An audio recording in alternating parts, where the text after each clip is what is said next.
Olá, meu nome é Maria Antônia De Masi, eu sou jornalista, eu tenho 57 anos, duas filhas e muita história para contar.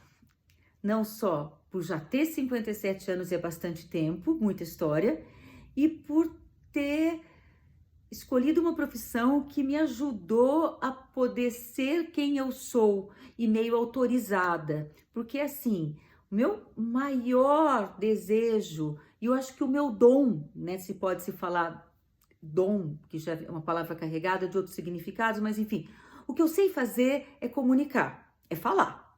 Então, e eu gosto. E aí, imagina, eu acertei na profissão, porque assim, mais do que falar é você poder conhecer pessoas. Então, ser repórter é uma grande oportunidade de, para quem gosta, ou para quem tem curiosidade do outro, poder fazer isso com chancela. Então, poder perguntar assim: nossa, mas que seu cabelo, você acha que tá bom? Nossa, mas você não acha que o cara tá.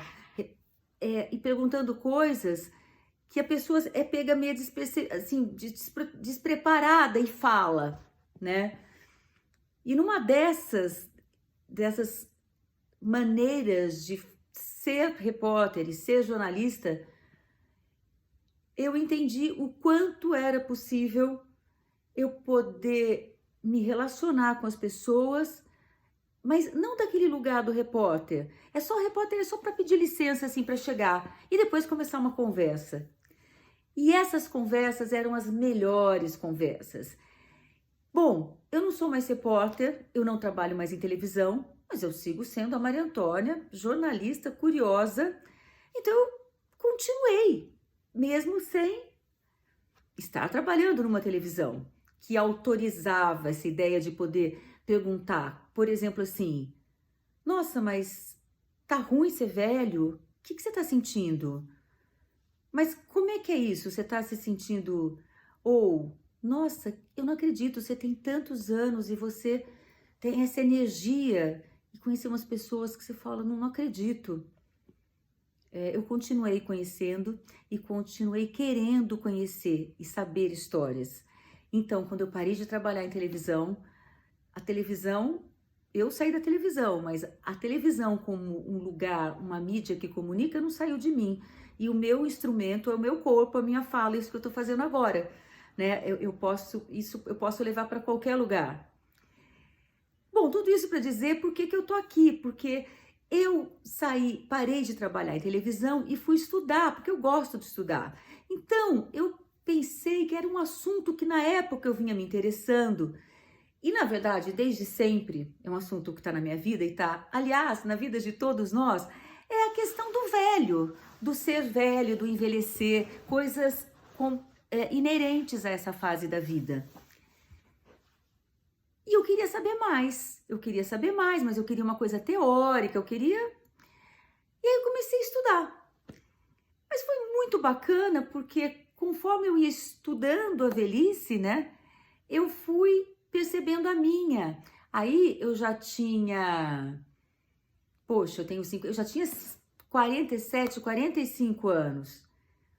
Então, nesses 12 anos, eu vim me aproximando de um assunto. Aí eu fiz o mestrado, mas eu gosto de literatura. Então, eu já fiz o meu mestrado, estudei assim, como ver a velhice numa história ficcional, ficção, livro do Walter Ugumãe, escritor português muito bacana. E ele conta a história de um velho que era casado com sua velha, eles eram felizes, uma vida, um casal português, com certeza, porque essa história se passa em Lisboa, e de repente ela passa mal, não, vamos pro pronto-socorro, chega lá, ai, tô dando spoiler, mas, vou continuar com spoiler porque é necessário pro meu raciocínio.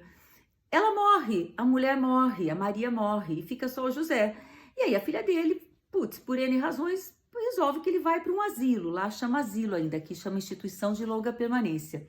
Asilo era no tempo que eu ia no asilo visitar meu tio-avô. E aí ele se vê lá, se vê meio jogado, se vê. E aí eu construí uma história que eu ia contando como que a gerontologia, portanto, o campo que estuda o envelhecimento, mas do ponto de vista, não assim, da saúde, bem-estar, ginástica, isso também, mas é muito maior. como você está olhando para uma fase da vida igual você olha para a infância, para a adolescência, né? E quando você está olhando e entendendo, tentando entender como é que funciona esse momento da vida, né? E foi muito bacana essa experiência. Aí eu já pensei, bom, aí aconteceram muitas coisas na minha vida e eu percebendo o tempo passando no meu corpo, nas minhas experiências, nas minhas inevitáveis vivências, assim, né? Então eu falei, bom, eu quero continuar a estudar. Aí eu resolvi estudar, continuando com a questão da literatura, mais uma escritora que se chama Maria Valéria Rezende. Maria Valéria, ela tem agora 78 anos, já ganhou prêmios super importantes de literatura, Jabuti, Prêmio Oceanos, porque ela era missionária, freira.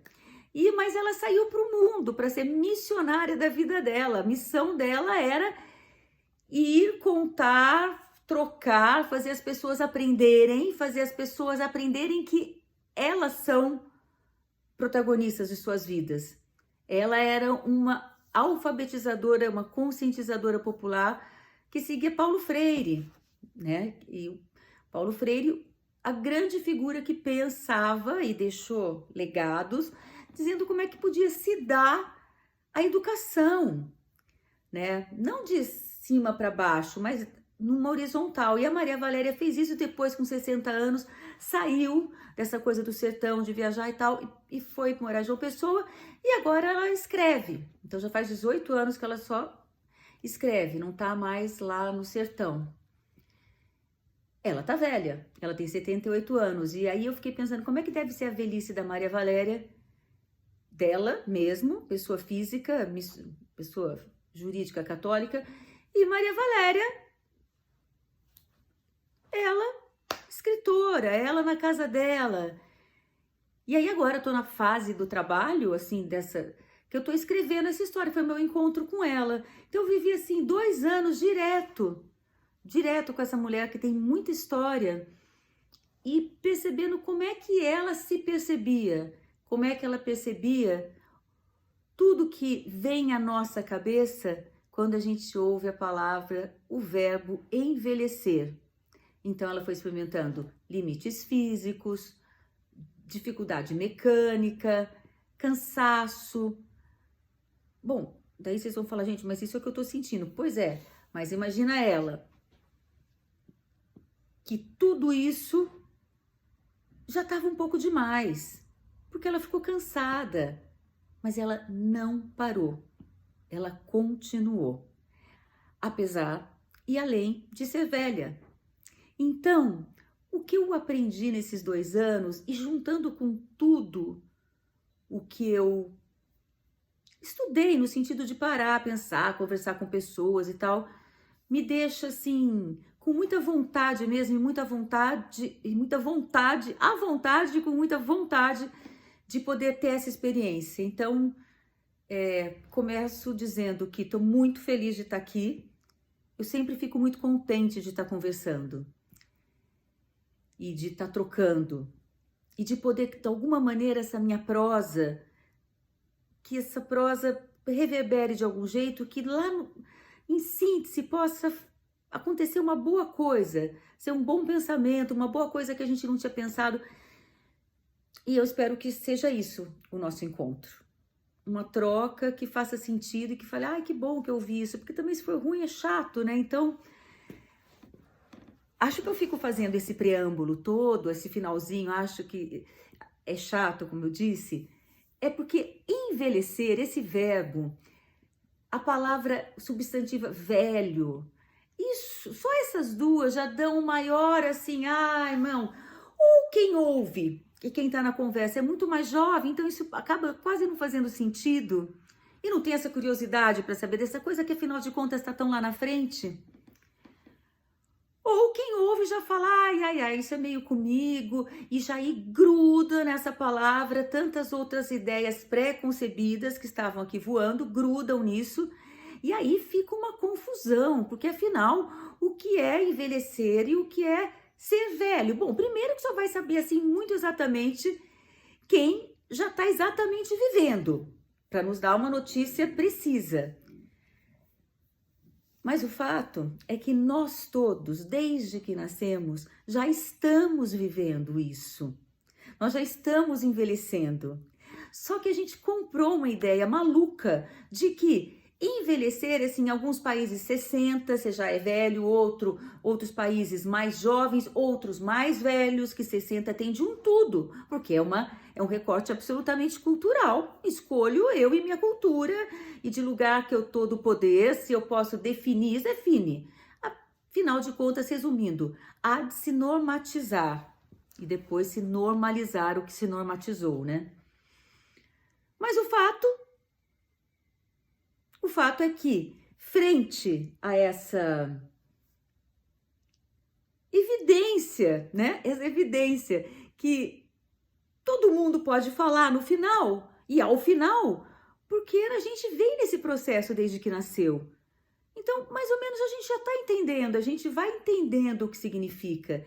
E acho que é engraçado também que conforme a gente vai entendendo o que significa, a gente vai ressignificando as nossas relações com as pessoas mais velhas.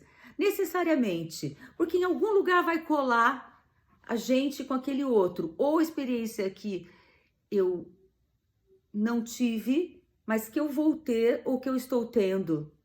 Tem sempre uma conexão.